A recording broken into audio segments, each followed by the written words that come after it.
In the wilds of the Indian jungle, two savage forces prepare to clash: a royal tiger, king of stealth and power, and a wild boar, stubborn and defiant. But this is not just a tale of tooth and claw. Who backs down when both think they're king and the jungle doesn't play favorites? Find out who wins when Bug-Eyed Tales presents Tiger versus Boar. A terrible struggle witnessed by the Honourable James Ingles, member of the New South Wales Legislative Assembly of Australia, when he was living in India in the 1870s. In the silent solitude of these remote wilds, where savage animals hold undisturbed sway, rare scenes of thrilling interest are constantly occurring. Tragedies are enacted that would startle even the most sluggish circulation into bounding excitement. The scenes in an Indian jungle, especially when the rapid twilight has given place to the dim, misty, mysterious night, are indeed indescribable. Often in the morning, one may come across the evidences of a death struggle, a ghastly encounter, or a deer-bought victory.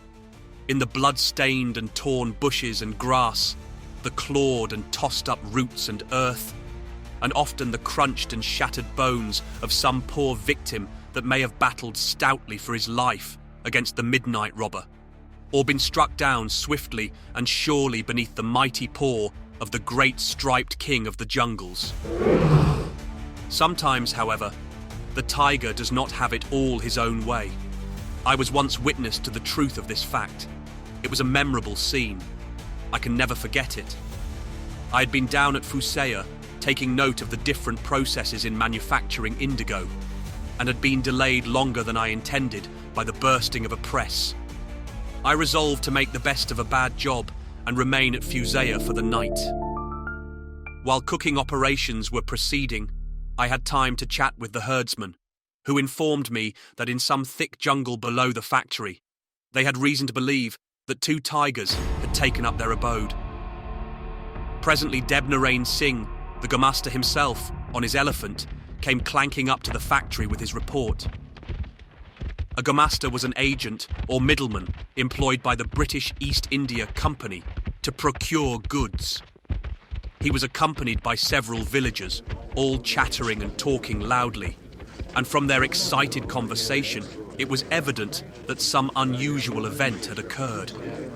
On coming across a large open piece of cultivation, bordered by a belt of tall growing and rather dense grass jungle, the party had come across the torn carcass of a cow, still bleeding and warm.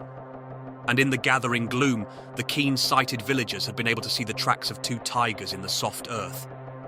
The Gurmaster had 2 or 3 pits dug nearby, in which to ensconce himself and lie in wait to kill his quarry unawares.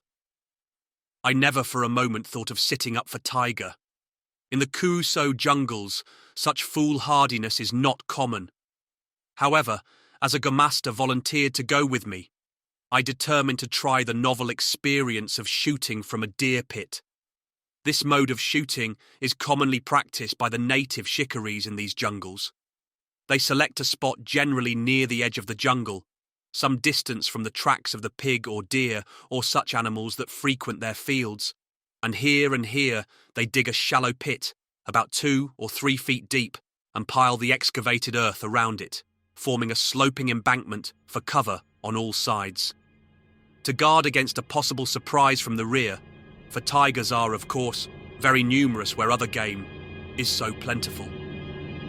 They commonly stick some strong prickly branches of acacia or other barbed jungle bushes on the side nearest to the cover. The sportsman's head being thus only 2 feet or 1.5 feet above the level of the ground, and the space in front being clear and open, any animal, as big as even a jackal, coming between the level of his eye and the skyline in front, affords an easy mark.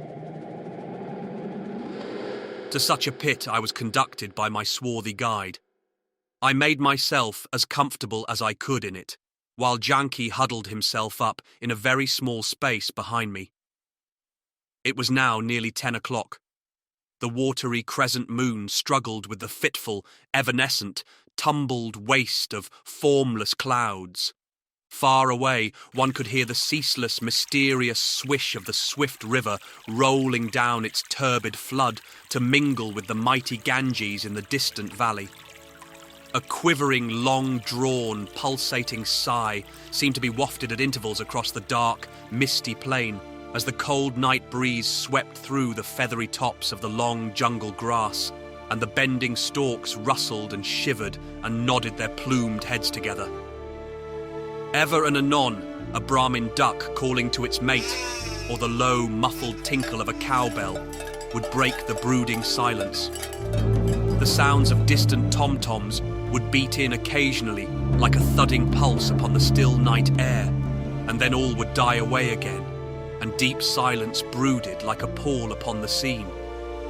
The atmosphere was heavy with the penetrating odour of cattle dung fires, burnt all night at every open-air Bataan resting place, partly to scare off wild beasts, but quite as much to ward off the attacks of the hordes of mosquitoes which hover in clouds about the camps. Occasionally a soft, stealthy footfall would make itself barely perceptible to our strained sense of hearing, as an inquisitive jackal or possibly a porcupine or mongoose would creep. All of a sudden, Janki gently touched my arm and whispered in my ear. Look to the right, sir. So low that I could scarcely catch his accents. I noiselessly turned my head in the direction indicated and felt a thrill as I saw what seemed in the misty grey shadows of the night, looming big and indistinct against the dull skyline, to be a great bulky mass, which Janki assured me in the same low whisper was an enormous boar. He was coming straight towards us, slouching along in a seemingly slovenly, unconcerned manner, stopping now and then to give a self-satisfied grunt, and rooting with his great, strong, flexible snout at almost every step. I was just about taking a sight to cover the boar's brawny chest, when suddenly he struck an attitude and raised his head, and stood out clearer, sharper, and well-defined, a noble picture of unconscious grace and massive strength. Immediately from the jungle came forth a sudden, growling, prolonged roar, which told us that more royal prey was afoot. Janki's clutch upon my arm was becoming tighter. I could hear his quick, sharp breath as he hissed in my ear. A tiger. The tusker did not seem exceedingly alarmed.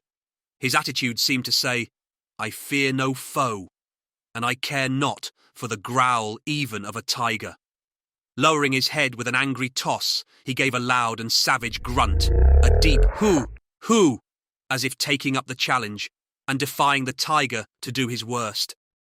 And now I became witness of such a scene as it is only possible to see in these wild jungles, where the most thrilling tragedies are being continually rehearsed. As if accepting the grunt of the boar as a gauge of battle, a louder roar from the jungle was the response. And forth into the arena, with a bound, came out a magnificently formed young tiger, lashing his lean flanks with his angry tail, his mustachios bristling with rage, his lips retracted, showing his gleaming fangs, and the bushy hair round his throat and neck stiff, like a great ruff round his fine, fierce face, as he seemed determined to force the fighting and win the victory by a sudden coup. Alas, for the young tiger. He was evidently unsophisticated and not well versed in jungle attack. He had probably been accustomed to find such quarry as timorous deer, or a poor stray heifer of the herd overcome with terror at the sound of his magnificent roar. The old grey boar he had stumbled on now, however, was a champion of quite a different kidney, much to the tiger's evident astonishment.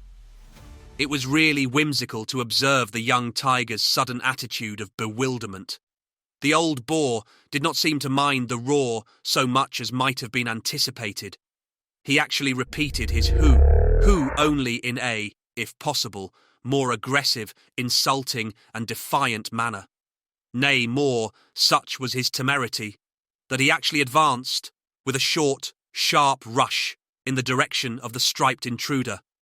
I am sure that if the tiger could have retreated Then, with any dignity, he would have been content to have cried off there and then.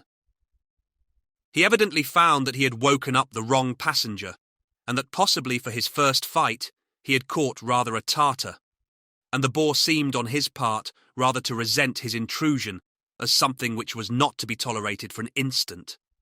This rash, presumptuous, intrusive bully, tiger or no tiger, must be taught to respect the rights of priority of possession.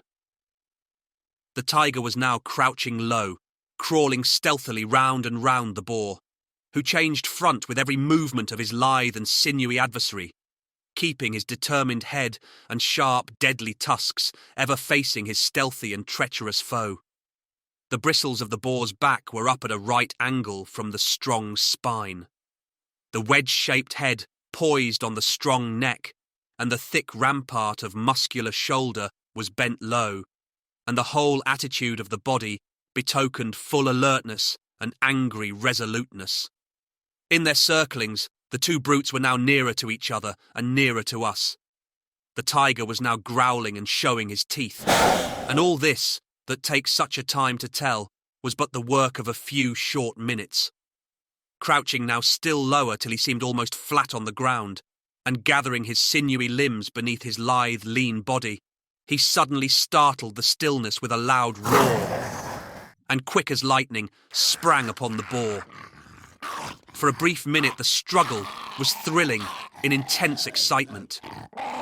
With one swift, dexterous sweep of the strong paw, the tiger fetched the boar a terrific slap right across the jaw, which made the strong beast reel, but with a hoarse grunt of resolute defiance, with 2 or 3 short, sharp digs of the strong head and neck, and swift cutting blows of the cruel, gashing tusks, he seemed to make a hole or two in the tiger's coat, and presently both combatants were streaming with gore.